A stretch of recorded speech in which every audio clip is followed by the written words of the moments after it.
Quero falar agora sobre o Atlético Mineiro, que depois dos últimos reforços alcançou o limite de estrangeiros permitido para o futebol nacional. Vale a lembrança de que alguns anos atrás você podia utilizar apenas 5 estrangeiros em campo. Esse limite foi aumentado para 7 e agora o novo limite é de 9. E o Galo acaba de alcançar esses 9 estrangeiros depois das chegadas do paraguaio Júnior Alonso e do argentino Fausto Vera. Os 9 gringos no elenco do Galo são Júnior Alonso paraguaio, Saravia argentino, Maurício Lemos uruguaio, Fausto Vera argentino, Zaratio argentino, Batalha também argentino, Alan Franco equatoriano, Palacios colombiano e o Vargas chileno. Se contratar qualquer outro estrangeiro, o Atlético não poderá contar com todos em uma mesma partida. Existem, por exemplo, especulações de que Santiago Montiel, lateral argentino, do Argentinos Júnior, poderia ser contratado. O Galo não confirma as tratativas, mas existe o interesse. Até por isso, é natural que a gente imagine pelo menos uma saída de estrangeiro nessa janela de transferências. E eu diria para vocês que Maurício Lemos, zagueiro argentino, que não tem conseguido ser muito útil desde a chegada do Gabriel Milito, é a bola da vez. O grande lance é que ele já tem 6 jogos no Campeonato Brasileiro. Se entrar em campo mais uma vez, ficará impedido de atuar por outro clube nacional. E existe o interesse de pelo menos um time da Série A do Brasileiro entre os grandes com a possibilidade ou com interesse em contratar esse defensor. Antes de mudar de assunto, deixa eu só contar que o Vargas, outro cujo futuro está absolutamente indefinido, tem contrato até dezembro e vai depender de um grande desempenho nessa reta final de temporada para ter seu contrato prorrogado. O Atlético Mineiro tem aí 9 estrangeiros. Eu acho muito simples essa explicação. É porque o futebol brasileiro já não é mais o mesmo. A matéria-prima, ela ainda existe. Aquele garoto que ele arrebenta, ele joga muita bola, ele existe, mas eu acho que esse tipo de garoto ele não tem acesso às escolinhas dos clubes. É muito difícil e hoje não existe, eu acho, que mais aquele peneirão nas vilas, onde o olheiro do clube se disponibiliza a ir até uma vila onde tem um campo de várzea para fazer uma peneira. Acho que isso nem existe mais. E era daí que surgiam os talentos. Hoje está muito elitizado, né?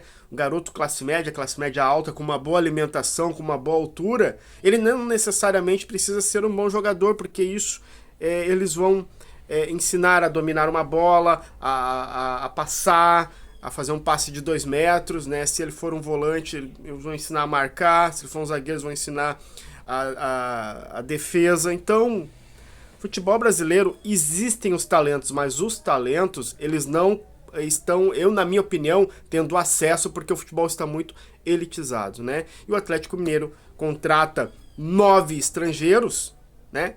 Porque aqui no Brasil, o que a gente vê assim é que não tem qualidade, né? Não tem qualidade. É simples assim. Contrata muitos estrangeiros por falta de qualidade. Mas é uma falha dos clubes, sabe? Poderia voltar às raízes, né? Levar os olheiros nas vilas. Mas o futebol, gente, eu acho que não volta a ser o futebol brasileiro a ser o que era, né? Esse futebol está sendo amassado, está sendo oprimido por uma ditadura europeia, né? Na minha opinião, uma ditadura europeia.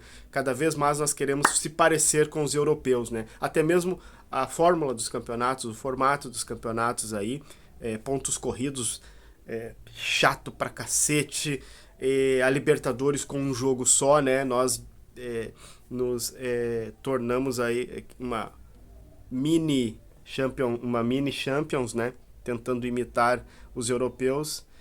Então eu acho que o nosso futebol brasileiro ele está definhando cada vez mais, não porque os craques ainda estão por aí, mas eles estão nos campinhos de vila, eles estão nas várzeas, mas essa gurizada não tem acesso a um Atlético Mineiro, a um Internacional, a um Grêmio, a um Flamengo, a um Vasco. Então fica muito difícil. Aí os clubes vão procurar na América do Sul, porque aqui o que sobe são esses garotos que se tornam jogadores normais, e aí os clubes procuram na América do Sul alguém um pouquinho diferente, mas nada como aquele habilidoso, aquele jogador que nós tínhamos outrora. Depois do Neymar não surgiu mais ninguém. Então os clubes brasileiros antigamente, eu me lembro, na década de 80 e início de 2000, eles procuravam na América do Sul, sim, mas não jogadores habilidosos. Jogadores de marcação, porque habilidosos nós tínhamos aqui. O 10, o atacante, o centroavante, o Brasil sempre teve, né?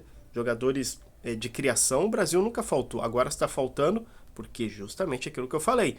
Surgem garotos, filhinhos de papai, que estão sendo inseridos nos clubes por grana. E aí aquele garoto habilidoso, aquele garoto que joga muito, nunca vai chegar no Atlético Mineiro, porque não tem acesso. Então hoje nós estamos buscando jogadores habilidosos do Equador, da Colômbia, do Chile, porque nós estamos virando as costas para os jogadores, as crianças mais pobres que estão nas vilas e por preguiça ou por preconceito mesmo não vão lá garimpar esses tesouros.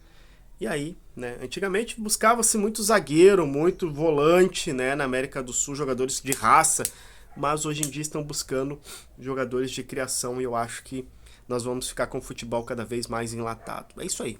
Você concorda, discorda? Deixa o seu comentário aqui embaixo. Se gostou mais ainda, se inscreva no canal e até a próxima. Forte abraço.